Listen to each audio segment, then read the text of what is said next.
Assalamualaikum warahmatullahi wabarakatuh. Kembali lagi dengan saya di channel Kisah Warganet. Cerita kali ini masih kelanjutan dari cerita Raja Siluman Ular.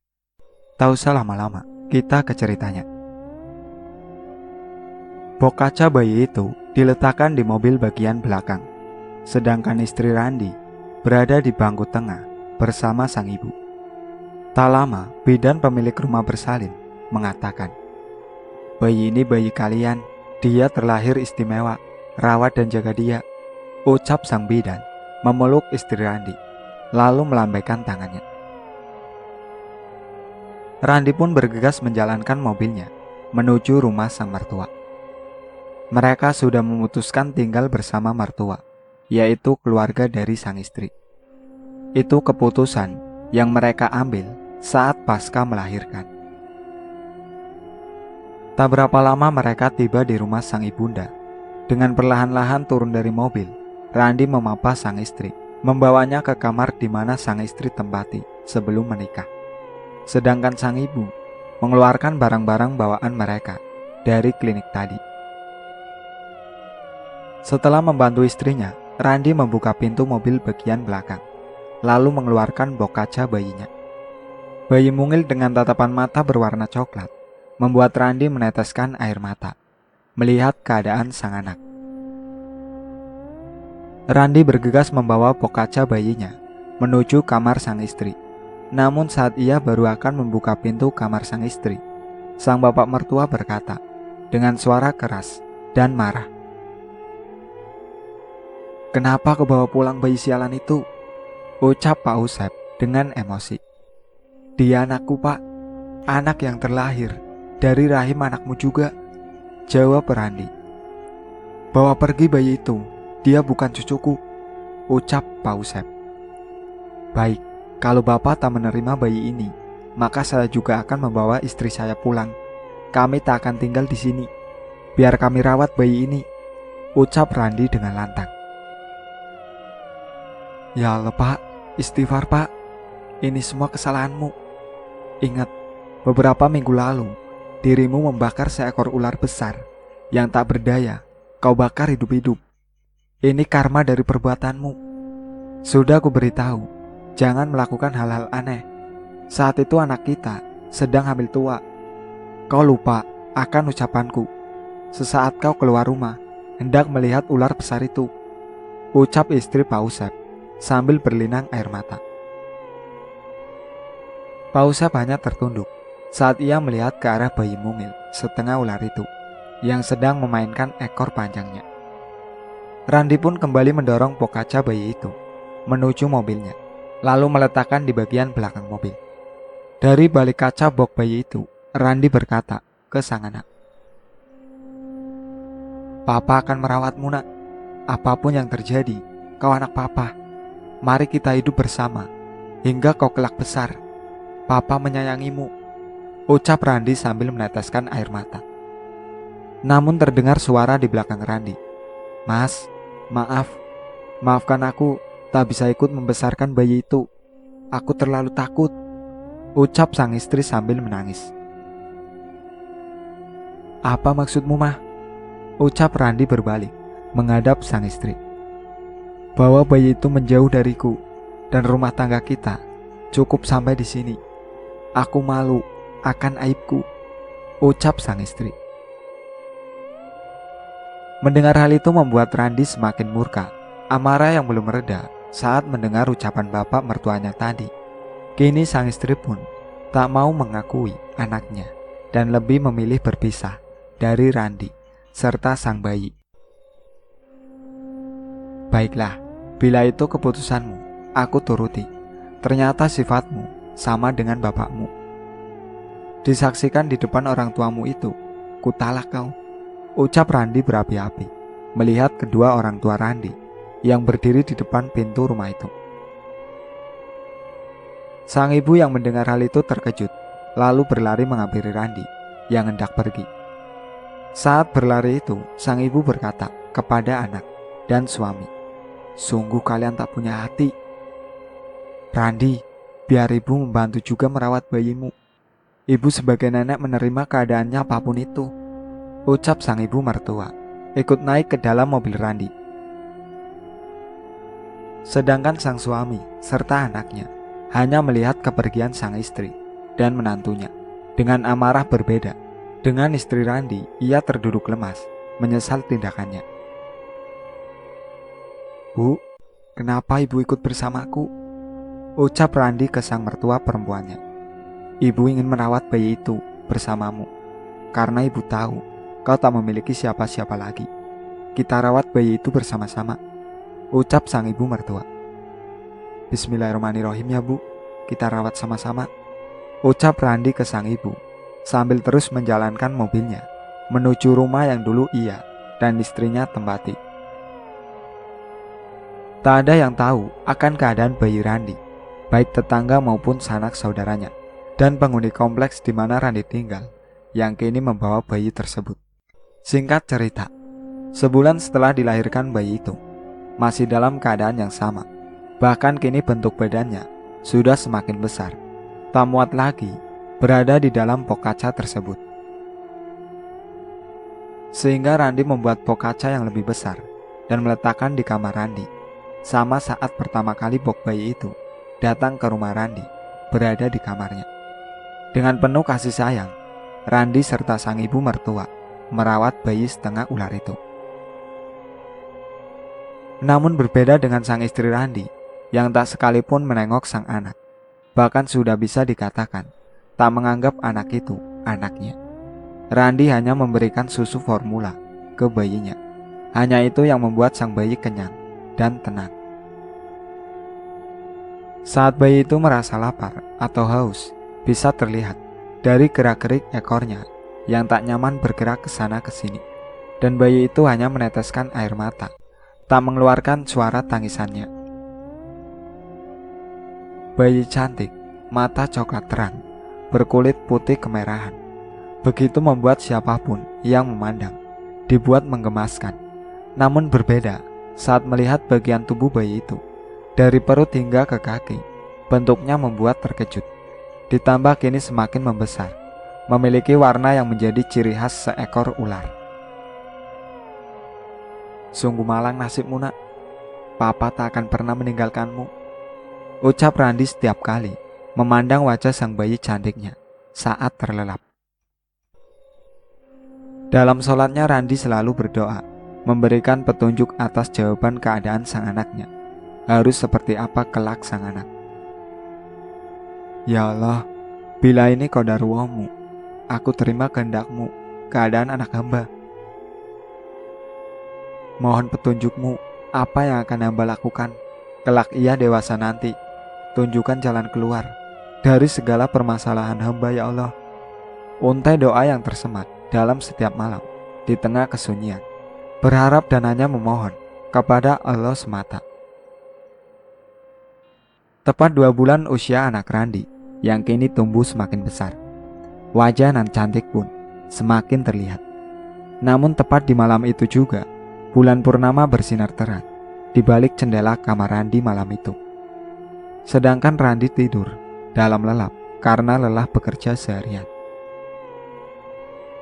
Pintu kamar terbuka tanpa diketahui siapapun. Nampaklah seekor ular besar memasuki kamar itu dengan wujud setengah manusia, memakai mahkota besar di kepalanya. "Ini saatnya aku menjemputmu cucu," ucap sang siluman itu, sambil menggendong sang bayi yang mirip dengannya, lalu menghilang bersama sinar rembulan malam. Tepat pukul 5 pagi, sang ibu mertua membangunkan Randi untuk menunaikan kewajiban sebagai muslim. "Randi, bangun nak, sholat subuh," ucap ibu mertua Randi.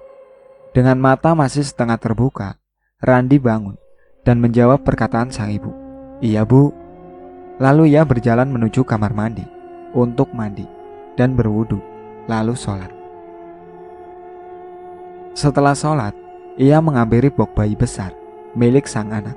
Namun ia tak mendapatkan sang anak di box kaca besar itu. Untuk memastikan, Randi bahkan membuka box itu, mencari di setiap sudut. Namun hasilnya nihil, sang anak kini hilang. Dengan cemas ia memanggil sang ibu dan bertanya soal bayinya.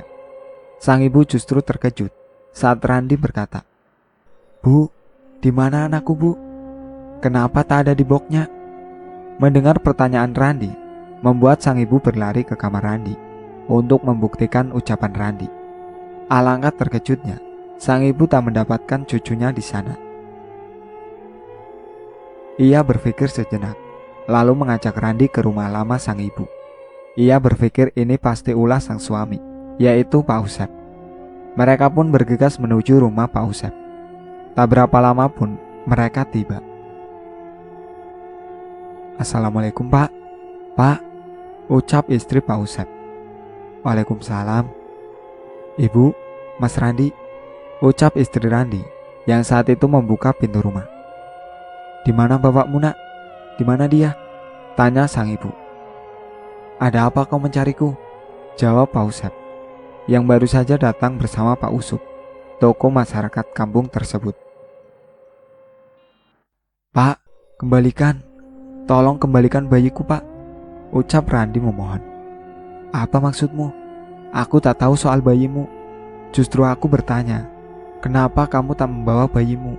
ucap Pak Usep sedikit geram. "Bayi Randi hilang saat kami sadar tadi pagi. Ia tak ada di tempat biasanya," jelas sang ibu. "Sebaiknya kita masuk, bicarakan di dalam rumah," ucap Pak Usep sambil tertunduk bersalah. Mereka semua masuk ke dalam rumah itu dan terdiam sesaat. Raut kecemasan terpancar jelas di wajah Randi dan sang ibu. Tapi berbeda dengan istri Randi dan sang ayah, raut bersalah terbaca dalam diri mereka. "Sebaiknya kita panggil Teteh untuk membantu menyelesaikan masalah kalian," ucap Pak Usup sebagai petuah kampung yang disegani.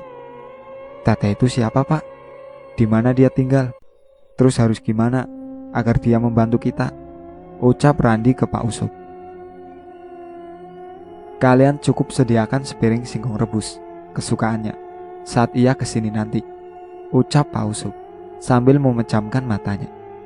Dengan ilmu hikmah yang dimiliki, Pak Usup mencoba melakukan kontak batin dengan sang teteh. "Astagfirullahaladzim, untung kagak nyusep nih singkong. Siapa sih yang manggil? Gak tahu apa, lagi belanja makanan kesayangan. Lihat aja, kalau kagak penting, gue bagel pakai singkong nih," ucap sang teteh saat mendengar panggilan batin dari sang bapak yang sudah ia anggap seperti bapaknya sendiri. "Assalamualaikum, Rahayu, Cahayu, di mana kamu?" ucap suara itu berkali-kali. Sang teteh bergegas mencari tempat sedikit sepi untuk menjawab kontak batin itu. "Waalaikumsalam, Rahayu, Pak. Teteh di pasar, lagi beli singkong," ucap sang teteh. "Ya ampun, cantik-cantik kok singkong terus, Duk. Begini, Duk, Bapak minta bantuan kamu. Habis duhur datang ya ke rumah. Bisa, Nak? Bisa kan?" ucap sang bapak. "Baik, Pak, insya Allah teteh bisa," jawab sang teteh. "Ya wes, Duk, lanjutkan, tetap berhati-hati. Bapak pamit ya. Assalamualaikum," ucap sang bapak Usup mengakhiri panggilan batin ke sang anak angkatnya. "Waalaikumsalam," ucap sang teteh menjawab salam sang bapak.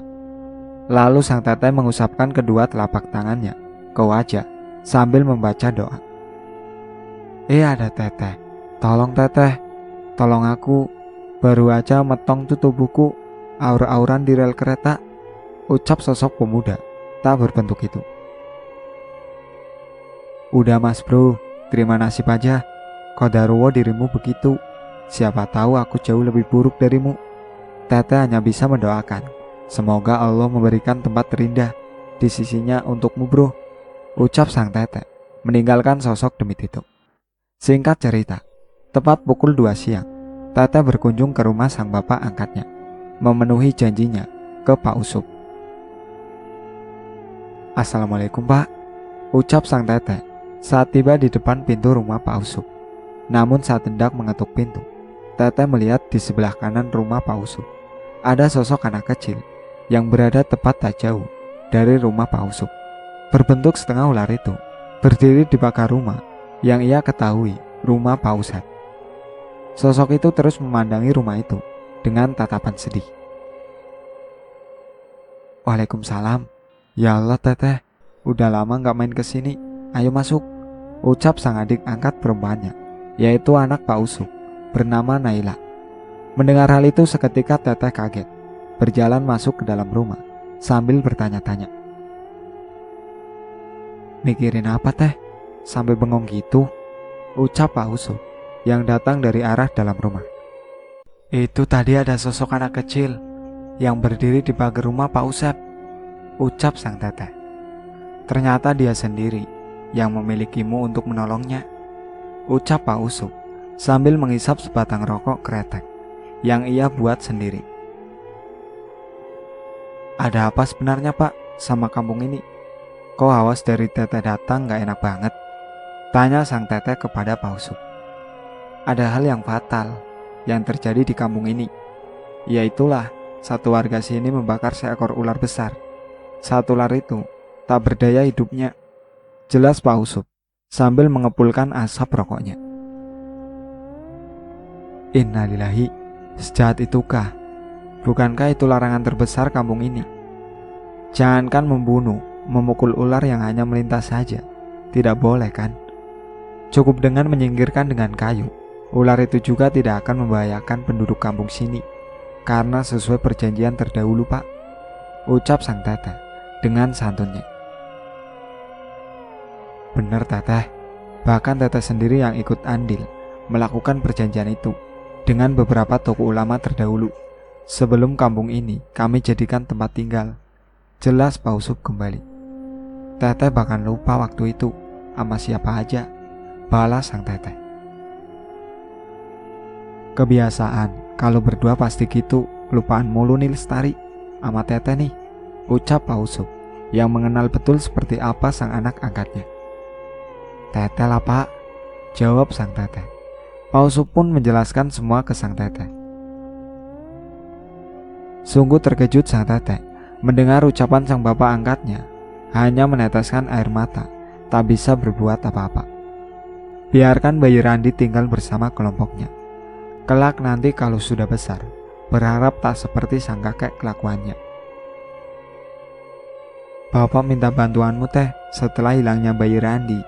Pak Usep sakit, tak bisa bergerak, seolah-olah raga tidak ada nyawanya, ucap Pak Usup. Teteh gak janji Pak, karena kondisi teteh juga belum stabil, ucap sang teteh. Ya udah, sebaiknya kita jenguk yuk Pak Usep Pak, ajak sang teteh ke Pak Usup.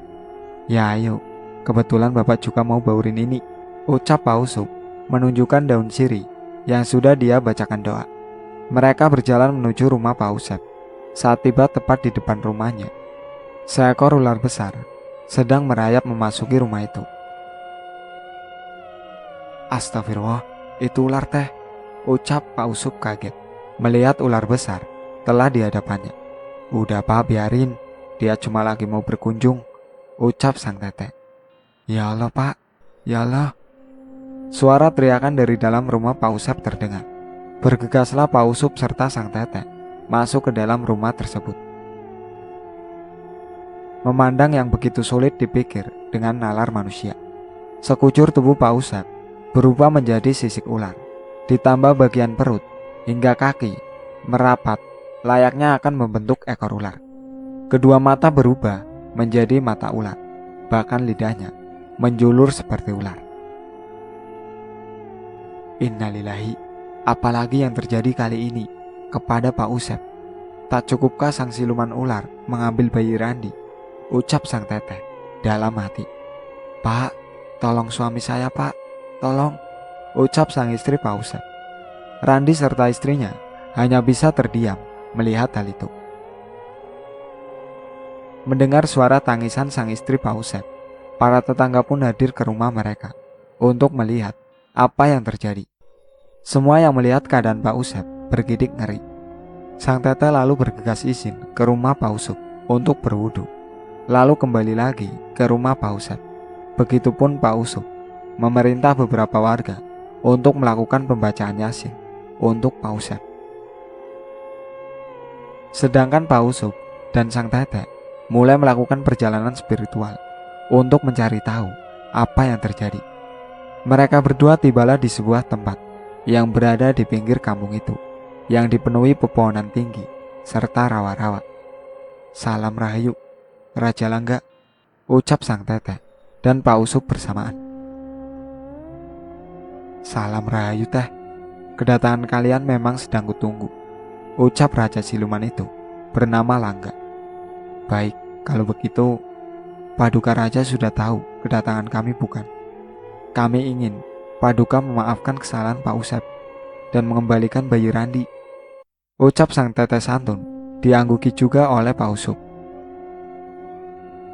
"Aku masih menghormati leluhurmu Teh. Aku akan berikan pilihan pertama.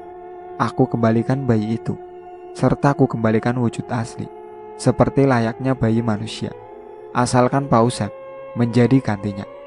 Atau ku ampuni Pak Usep dengan kematian yang wajar dalam bentuk yang wajar pula. Bagaimana? Kau pilih yang mana Teh?" ucap Sang Raja Siluman Ular itu. Sang Tetek hanya terdiam bingung akan keputusan yang akan dia ambil. Akhirnya Tetek dan Pak Usup kembali ke raga mereka dan menceritakan apa yang mereka alami. Semua yang hadir hanya bisa tertunduk diam. Innalillahi wa inna ilaihi raji'un. Pak Usep meninggal dalam keadaan yang begitu menyedihkan, dengan tetesan air mata mengiringi kepergian beliau. Singkat cerita, setelah jenazah Pak Usep dimakamkan di kampung halaman, pihak keluarga juga melakukan pengajian di rumah duka. Saat selesai pengajian, mendoakan Pak Usep, sayup-sayup kami semua mendengarkan suara tangisan bayi dari luar rumah. Setelah menyadari satu hal, Sang Tetek yang saat itu ikut hadir dalam pengajian bergegas menuju keluar rumah. "Astagfirullahaladzim," ucapan pertama kali dilafadzkan saat melihat sosok Pak Usep yang senang menggendong bayi Randi di tangannya.